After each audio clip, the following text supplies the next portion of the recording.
Hi, Dan Ulin here, founder and CEO of Elite Student Coach, and we're here with another awesome video. This one is called, it's short and sweet, How to Write a College Essay. So without further ado, let's get to it. Here we go. I remember how stressful it was trying to write the perfect college essay. For context, my name is Gohar, I'm an MIT senior, and I was applying to college back in 2016-2017. I remember staying up so late on countless nights trying to perfect my essay, and honestly it wasn't really towards the end of admission season when I had a piece that I was proud of. And also this past admission season, I went through hundreds of college essays, and I found these same mistakes over and over and over again. I am not an admissions officer, but once you begin to read hundreds and hundreds of essays, you do get a sense of which ones are more memorable and which ones kind of faded away. So number one, my best tip would be to show and not tell. You have probably heard this piece of advice hundreds of times already, but it's so important to engage the reader and to paint a picture in your essay. If you're just stating facts like I like biology, I like to work hard, you're not providing evidence or a compelling story to back up what you say.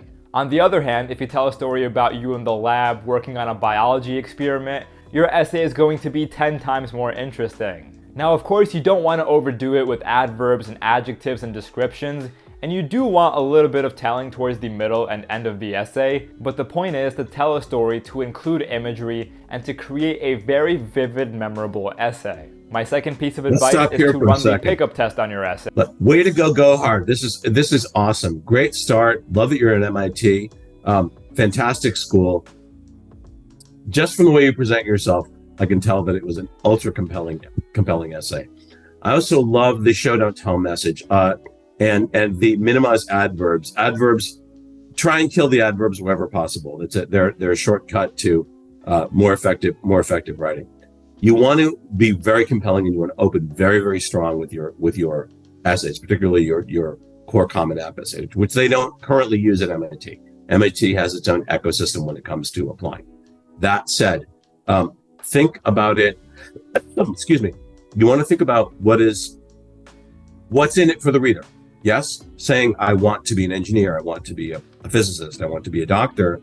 That's great. You're probably already aware of the fact that you want to be at that school. Create a story that has a hook that shows that there's something in it for them as well. What's in it for them? Yes? Let's keep on going. Now imagine your essay was in a pile of essays on the ground, and also imagine that none of these essays have any names on them. If your friend were to pick your essay up, would they be able to tell that you wrote it? If your answer to this question is no, you have to go back to your essay, omit the more generic details, and make sure the details that you include are so specific that they could only be attributed to you. And think about it, if your essay is filled with generic details, your piece will blend in with everyone else's, and admissions officers might forget about your application. For example, instead of saying I walked to the store, tell us which store you went to, where you were, why were you walking to the store. Something as little as using proper nouns instead of just saying store can help make your essay more personal and unique to you. Number 3, avoid generic or grandiose truisms in your essay. Let's stop there. I really like this guy. Specifics count. Specifics really cement in things. Now, don't empty the thesaurus into your essay, but avoid generic nouns, as he's talking about. Avoid generic terms, and think about it. He's talking, instead of using store, the bodega, the corner store, the local market, the local fruit cart, something like that. Something that really paints a picture. Okay. And the pickup test. I've never heard it phrased quite that way, but make your essay something but nobody but you could have written. In this case, nobody but Gohar could have written. It's got to be that specific. And actually that is a quality problem.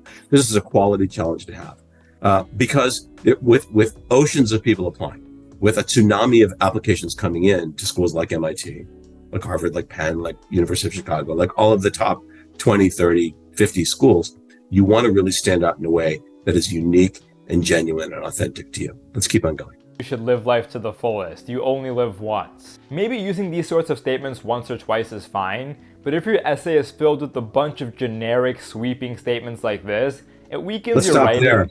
Let's stop there. No, it's not fine. Don't use, all due respect to Gohar, don't use any cliches at all. Avoid cliches. Like, like avoid every cliche in the book. Like that one, don't use them. They are overused. They're trite. Will they keep you from getting in? No, but they certainly will not help. Come up with your own cliche. Come up with something that is meaningful for you. Make up your own thing. It will stand out.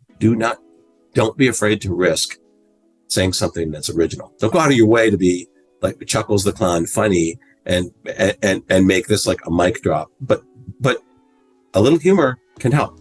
I've said this in another video, and you've probably read this before. When an admissions officer picks up your core essay or one of the supplemental essays that may be, that may exist for that school. Not all schools have supplemental essays, but most of the ones that you're probably applying to if you're watching this video do. You've got to create a hook in the beginning. And if you can make a reader or an admissions officer smile, maybe laugh, or lean in and say, I have got to learn more. I've got to see the next card on this one. It's going to really, really improve your odds of admission. Let's keep on going. Almost comes across as if you're trying too hard to impress the reader. And this leads me to my fourth point. Make sure to use your real voice in your college essay. Don't pull out the thesaurus and try to replace every word with a fancier word. Don't try to flex how complex and windy and long your sentences can be. And there's also no need to fill your essay with a bunch of old irrelevant quotes. Your essay should be conversational, and it should sound as if you are actually talking to the admissions officer. Your essays are the one place of your application where your real voice can shine through, and all the admissions officers want is a glimpse of who you are. If you mask their perception with a bunch of fancy words, they'll feel like they haven't gotten to know you and therefore probably forget about your application. And yes, you can use contractions, you can have paragraphs that are only one sentence long. Make sure that the structure of your writing and the style of your writing reflects how you speak. This is not your typical 5-paragraph English essay, so feel free to be a little bit creative. Also, be sure to avoid cliche topics like sports injury, death, and divorce. Let's stop here. He's 100% correct. I've heard moms complain, oh, my child can't use a contraction in there. Absolutely, they can. They absolutely can. There's the term zombie grammar, right? Never end a sentence with a preposition, things like that. You can in this. I give you permission. This should be the kind of essay, and this gentleman has said it perfectly. You're having a conversation. And this should be in your voice. I said this in another video. Great way to acid test whether this sounds like your voice is walk around the room as you read the essay or the draft of the essay to yourself. Move the furniture out of the way or go in your backyard. But motion breeds clarity. And if you literally, physical motion breeds clarity. And if you walk around and you read the essay to yourself, it's going to pop out immediately if something sounds false or doesn't ring true in your voice. They are reading. Of course, they're reading to find out what it is that you have to say, but they're reading to find out what is it going to be like when they have you on campus. So if your name is Susan, what's it going to be like when Susan is on campus? What would it be like to have a cup of tea with her? And coming through in a very genuine way is really important. Use those short sentences. The 5-paragraph essay, the structure that he talked about, absolutely true. You can have a paragraph that is one sentence long. Don't forget how these are consumed. They're reading hundreds and hundreds of essays every day. So you can have sort of short declarative sentences in there. Do not take that long and windy road when it comes to writing. The old adage, write the way that you speak, holds 100% true when it comes to these essays. Let's keep on going.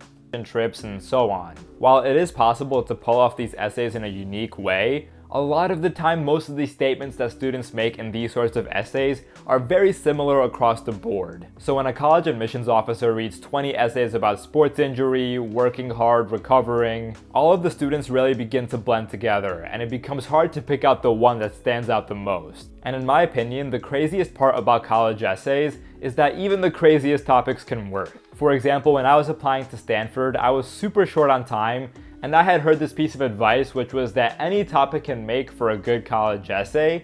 All that matters is how you write about it. So I took that challenge literally, and I ended up writing one of my college essays about volcanoes. I took volcanoes, I connected it to AP Environmental Science, and I feel like I created a compelling narrative that showcased my love for nature and so on. Just make sure the topic you choose you can actually relate to and connect to your personality in some way. Don't just try to choose a random object and craft an essay around it. There has to be some sort of personal... Sir, I want to read that volcano essay. You had me at volcano. It's fantastic. And he's absolutely right. Yeah. Avoid the topics that everybody else is writing about. The sports injury one is a great example. I also I use this one a lot, the dreaded grandfather essay. I miss my grandfather. He was a very dear friend and a mentor to me. But I've seen this a lot. My grandfather taught me, as we sat on the porch, my grandfather taught me this great lesson. Or I've learned so much from Lady Gaga and the music that she produces. I love Gaga. I think she's an amazing person. Or Paris has always been such an inspirational city for me. They're not admitting your grandfather. Gaga's not applying to Stanford, nor is the city of Paris. They're not admitting the city of Paris. They're admitting you. To the degree that these impact and influence who you are, you might mention them in passing. But this essay is about you, and you want to stick to the prompt.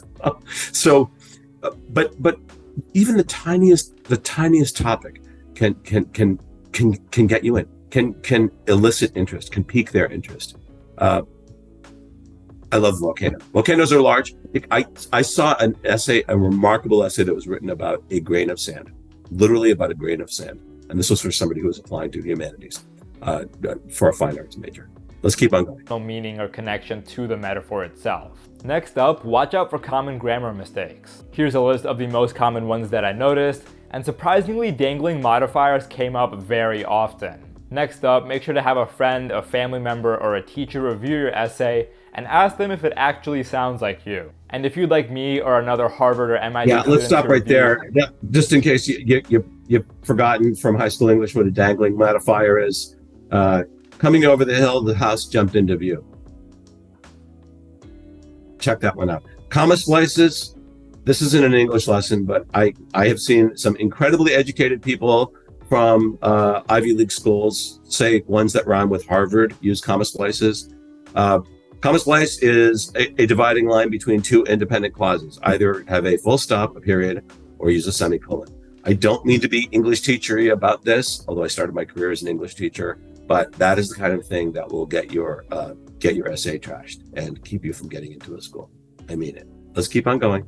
Your essay, head over to nextadmit.com, link in my bio, and we have already looked at over 1,000 essays. Best of luck writing yours. Comment if you want a part 2 to this video, and I'll see you again next time. This guy is awesome. Short, sweet, to the point. Just as he'd made that offer, please visit. Click the button somewhere on this page. I'd love to be of service. Thanks so much for your time again, Dan Ulin, founder and CEO of Elite Student Coach. It's been a great pleasure being here. See you on the other side. Bye for now.